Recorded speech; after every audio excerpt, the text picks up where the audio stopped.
cette discussion de marché avec la dimension d'allocation d'actifs notamment. Et Laurent Dédier qui est à nos côtés en plateau également pour cette demi-heure du lundi de Smart Bourse, directeur général délégué en charge des gestions chez Autingre Banque Privée. Bonjour et bienvenue Laurent.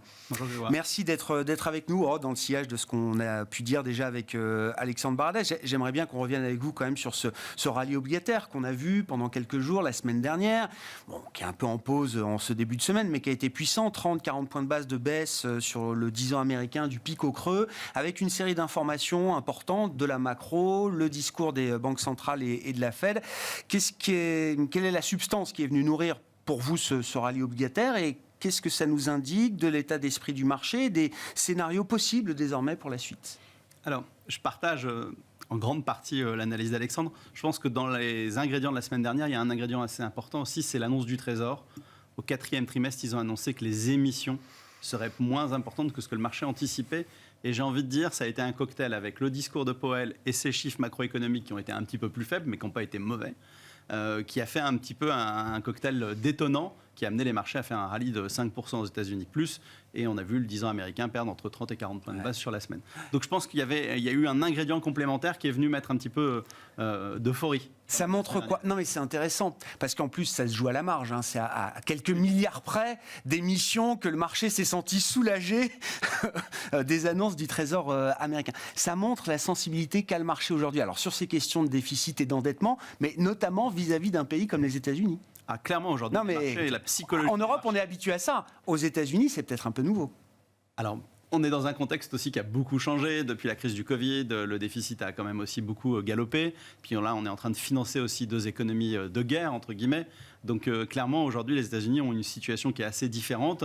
Et clairement, les investisseurs sont très focalisés sur ces messages autour des réunions de la Banque centrale, de l'inflation et qu'est-ce qui se passe au niveau de Trésor. Quelque chose qu'on ne regardait même pas du tout en début d'année. Quelque part, même moi, en début d'année, c'est quelque chose que je regardais de très loin. Et depuis cet été, on est tout le temps en train de se dire quel est le programme d'émission, quelle va être la structure du programme d'émission, est-ce que ça va être du court, du moyen, du long.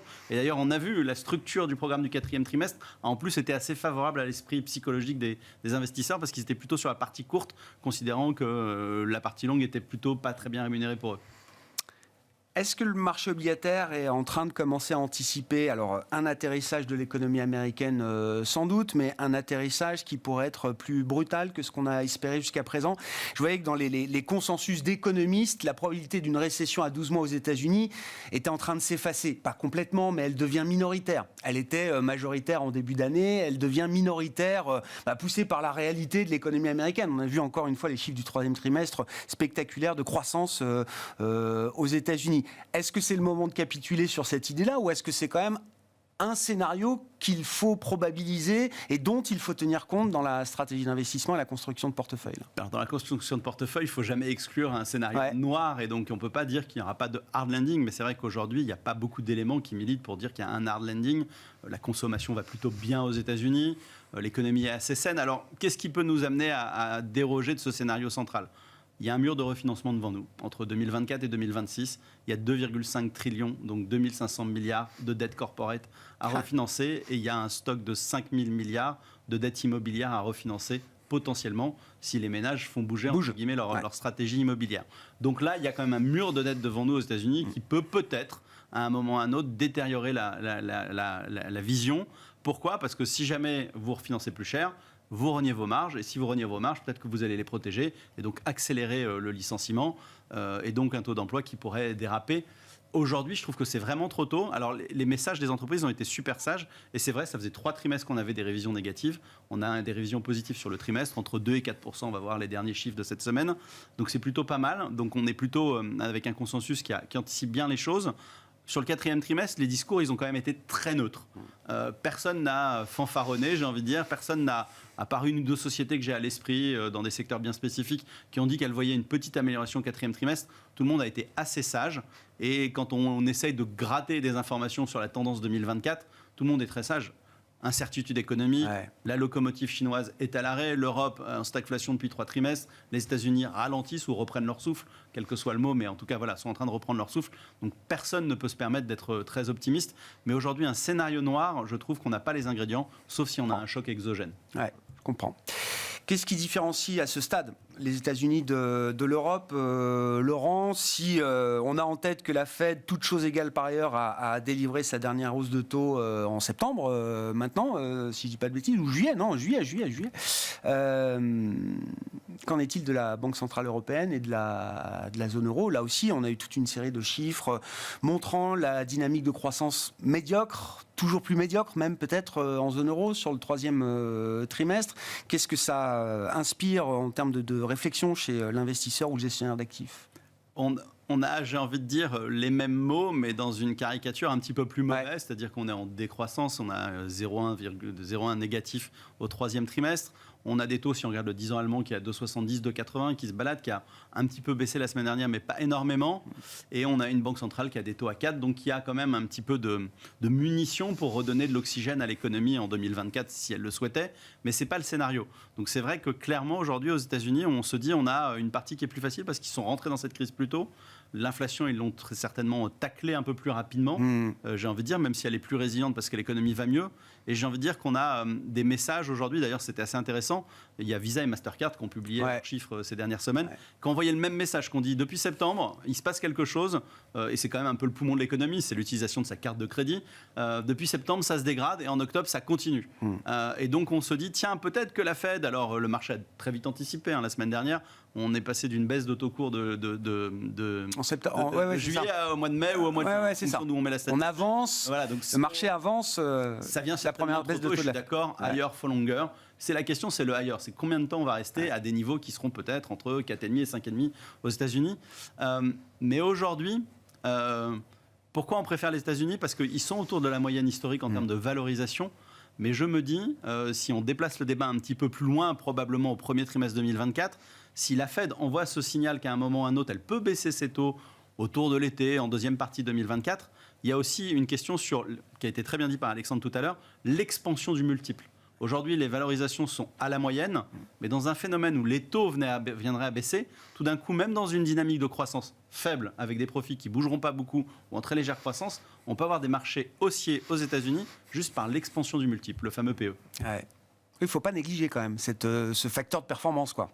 Ça nous a pénalisé. Alors, on était certainement en excès en 2021. On avait fait un peu n'importe quoi. On a perdu 5-6 points. On est passé entre 22-24 à 16-18. Voilà. Est-ce que le marché, l'année prochaine, peut valoir 20 fois les profits aux États-Unis? Ce n'est pas exclu. En tout cas, c'est une question qui méritera d'être posée en 2024. Et le risque macro est plus important aujourd'hui pour la zone euro que pour les États-Unis? Clairement. Clairement, parce qu'on est dans une situation où tous les pays sont autour de zéro. Et puis, on a toujours quand même cette crise économique, énergétique et militaire qui est à nos portes. Et aujourd'hui, on n'est pas capable d'avoir un coût de l'énergie à bas coût comme les États-Unis. Donc aujourd'hui, on est clairement défavorablement orienté. Dans une allocation globale, qu'est-ce qu'on peut dire de la place des émergents aujourd'hui, Laurent? 2023 ne restera pas comme une très bonne année pour les actifs émergents. Je mets un peu tout le monde dans le même lot. Il y avait eu quand même une première partie d'année, on voyait des devises émergentes bien tenir, etc. Et puis les choses se sont un peu renversées au fur et à mesure. L'idée d'une Fed plus équilibrée, moins agressive, est-ce que ça peut être un facteur de soulagement aussi pour un certain nombre d'actifs émergents? Est-ce que ces actifs-là ont leur place aujourd'hui dans une allocation? Une grande partie de la réponse tient dans le scénario dollar. Si le dollar glisse à 1,10 et va peut-être même à 1,15 l'année prochaine, dans ces conditions, il faudra certainement se réintéresser aux émergents qui ont quand même une année électorale et politique très importante en 2024, quelles que soient les géographies qu'on regarde. Dans un scénario où on a une économie mondiale qui reste molle, et un dollar qui resterait dans cette borne de 1,05, 1,10, c'est trop tôt certainement pour refavoriser les actifs émergents en direct. On peut s'intéresser, ça a été très bien dit, comme certaines valeurs du luxe ou d'autres secteurs qui bénéficient de la dynamique émergente en étant des valeurs domestiques dans les pays développés. C'est comme ça que je jouerai les émergents encore jusqu'au printemps 2024. Et après, on pourra se poser la question, si la Fed change de discours au tournant de l'hiver, au début du printemps, de s'intéresser aux émergents. Voilà. C'est trop tôt aujourd'hui. Bon, en termes de grands équilibres, comment est-ce que tout ça se traduit dans un portefeuille équilibré, actions versus taux? Est-ce que le match est relancé? Est-ce que l'obligataire, alors 2023 devait être l'année des bonds, tout le monde l'a écrit au moins à un moment, c'était il y a quelques mois maintenant, en début d'année. Ça n'a pas été le cas. Ça ne veut pas dire que 2024 apporte pas quand même une vision plus constructive sur ces marchés obligataires, j'imagine, Laurent. Alors clairement, aujourd'hui, pour finir l'année et démarrer 2024, il y a un message de neutralité sur les actifs risqués, donc sur les actions. Petite zone favorable et avis favorable les États-Unis, un autre mois, j'ai envie de dire, sur l'Europe, et on reste à côté et on délaisse un petit peu les émergents aujourd'hui. C'est vrai qu'aujourd'hui, la construction d'un portefeuille équilibré pour un client, elle va se résumer à un investissement plus important que par le passé, mais ça fait 10 ans qu'on souffre, entre guillemets, dans ces marchés-là, de rééquilibrer la partie crédit et donc obligataire. Alors, quand je dis crédit, je ne vais pas aller sur le high yield aujourd'hui, parce que c'est vrai qu'on a des petites incertitudes, surtout en Europe, sur la trajectoire de la croissance économique, et donc le risque de voir le spread et donc le crédit s'écarter n'est pas à exclure, et donc aujourd'hui, je trouve qu'on n'est pas dans un momentum très favorable. On n'a pas vu ça encore. Le risque rendement sur le crédit, c'est pas détérioré. Enfin, aujourd'hui, il n'est pas visible. Alors, par-ci par-là, on voit des restructurations, des annonces de paiement de coupons, mais aujourd'hui, c'est pas une généralité. Il n'y a pas une tension sur les marchés de crédit. Ça a juste été quelques épiphénomènes. En revanche, clairement, sur la partie courte, que ce soit du monétaire, qui est très défensif, mais c'est une bonne recommandation. Faire du 4% sans risque aujourd'hui ou du 5,5% aux États-Unis quand on peut être investi en dollars et si on est client américain, c'est assez intéressant. Et donc aujourd'hui, on préfère la partie de qualité, donc l'investment grade, court, américain, européen. Et là, vraiment, il y a des choses à faire.